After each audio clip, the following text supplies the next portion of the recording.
Today, I'm happy to be joined with the Mayor of Cold Lake, Craig Copeland. And today we're going to be talking about City Council recently just passed their 2023 budget. So thank you so much for joining me today. Thank you for having me. Now, can you explain a little bit about what the budget that you guys released for 2023 will look like? Well, it's not a very fancy budget. We tried our best as we could with administration's help, of course, but council's objective was to try to keep it as low as possible. Unfortunately, there was a lot of built-in costs in this year's budget, one being because we've reached a threshold of over 15,000 people, we're now having to pay 90% of our RCMP costs. And so that's a real significant increase. It's about $750,000 of new money that we have to find. Luckily, our staff have been putting money away for that, but we still, this part of the tax increase is still allocation to that. And we're also have inflationary costs built in some of the budget lines, with a high cost of fuel and energy and all that. So, 3.3% tax increase, majority of the tax increase is RCMP, like I said, plus we're going to be doing 24-hour-a-day bylaw officer funding.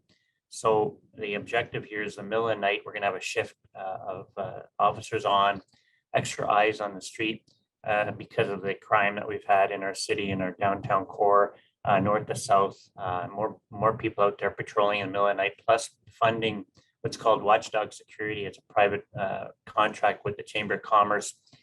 We gave money for that to continue. So just to deal with the issues for the businesses, it's been a big hit for them on all of the crime and vandalism and vagrancy. So that's kind of the budget, more or less, on the 3.3% tax increase. And why was the decision made to make that 3.3 increase?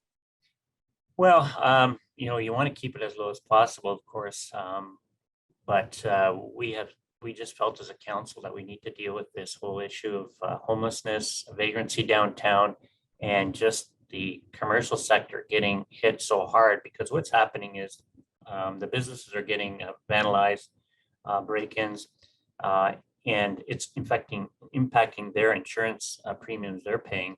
So we felt as a council, we heard from the business community, and so we're really emphasizing on having people on the streets looking in the middle of the night at what's going on. Crime's happening at 4 a.m, but we just want to have an extra set of eyes and patrol to help the RCMP. We always have RCMP on duty, but we're a busy detachment, unfortunately. Now, you have some projects that you are planning for the new year and going forward. What is the importance of having those projects within your city and them being funded? Well, capital projects, the only way to move your community forward, right? And so we're going to tackle some big outstanding issues. One of them, the Lakeshore Drive, which is down by the marina, and it goes along the lake, and that road is starting to fail. So we need to really invest in getting that road replaced, and also undergrounds. The water and sewer is 1960 vintage. So we need to come in there, and we really want to put a nice walking path along the lake. So that one will be a big project. And then our public workshop, our staff have been waiting a long time. The city's big emphasis has been on fixing the undergrounds and recreation. And it's about time we help the city staff out. So we're going to build a new public workshop. So those are the two big projects. Plus we're doing some smaller stuff, like replacing the field house flooring, little projects like that, expanding our kayak storage unit at the marina.